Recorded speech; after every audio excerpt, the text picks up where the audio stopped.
so we got another time lapse for you guys. This time I'm packaging up some food. A lot of times I'm doing like rice and beans and whatnot, but this time I'm actually doing flour, sugar, and you can see right there I just pulled out the Wallaby brand. This is my first time using that brand, and actually I like it a lot. Really thick bags.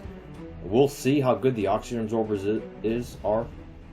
Those can be kind of hit or miss, but so you can see here, these are, I forgot to mention, these are resealable bags, and so I'm still going to take that straight iron and seal above and below that little Ziploc. You'll notice these first couple, I didn't put any oxygen absorbers in because it's sugar. So, and you'll notice I got that canister of Domino sugar right next to me. I'm probably just going to start buying those because they're already sealed. So with sugar, you don't need to put an oxygen absorber. I believe the same goes for salt, because if you do, they turn into these hard bricks. If they do, then you just end up breaking off chunks and still using them. But they're not. It's not required for long-term storage. Just basically put them in an airtight container; they'll be fine. So, and actually here you can see I'm looking for like some beans to add to another bag. So I realized I didn't have enough, and actually it's 60 bags, 60 oxygen absorbers, but the oxygen absorbers are packaged in 6 packs of 10, and I had 11 bags. So I ended up not using that anyway. But yeah, so I'm doing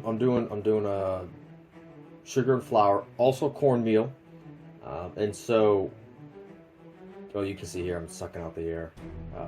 I did that for a bit. The air tasted pretty nasty, actually. I don't know why. I think it's just the Mylar bag. So I stopped doing it. I like to do that just to make it easier on the oxygen absorber. But you'll just see I start pushing it out later.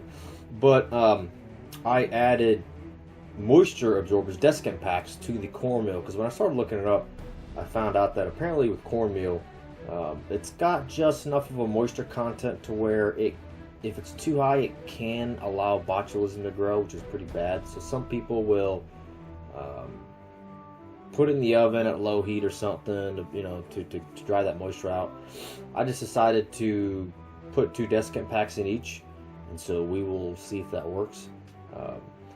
But cornmeal, sugar, flour, I did some coffee, and the big reason with that is, you've seen us try to develop the homestead and grow more food. I got a video out coming out. It either has already come out or it's going to come out. I don't know what order I'm going to do this in, where I made my own jam and preserved them and all that. But I'm trying to buy up things that I cannot or am not willing to grow. Obviously, I can't grow salt, right? It's got to be mined, unless you live by the ocean, and I don't.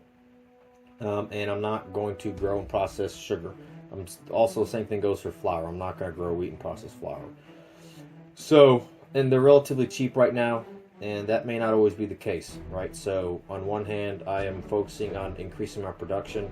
You've also seen where I'm going out and buying rice in bulk because, again, you can still get it relatively cheaply. I'm still not producing enough in my property to feed myself, so I think we talk about that balanced approach and moving everything up in concentric circles so we don't end up with these peppers that are really strong in one area and then have this massive weakness somewhere else. And so yeah, I'm putting away food that I can eat, lots of calories and whatnot. And also with this, these are things that I can't grow or I'm not gonna grow, and they're kind of essential, right? Flour can be used for a lot of things, so can cornmeal. Salt is vital to human life, and again, it's got so many uses. Same thing with sugar.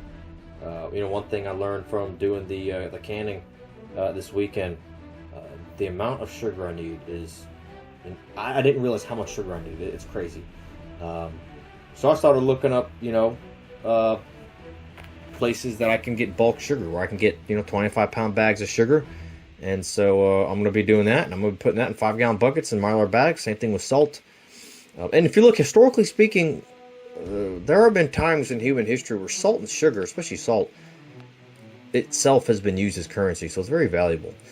So just another weekend project. Some of the stuff I've been having lying around a while, and so just figured I'd kind of show you guys what's going on.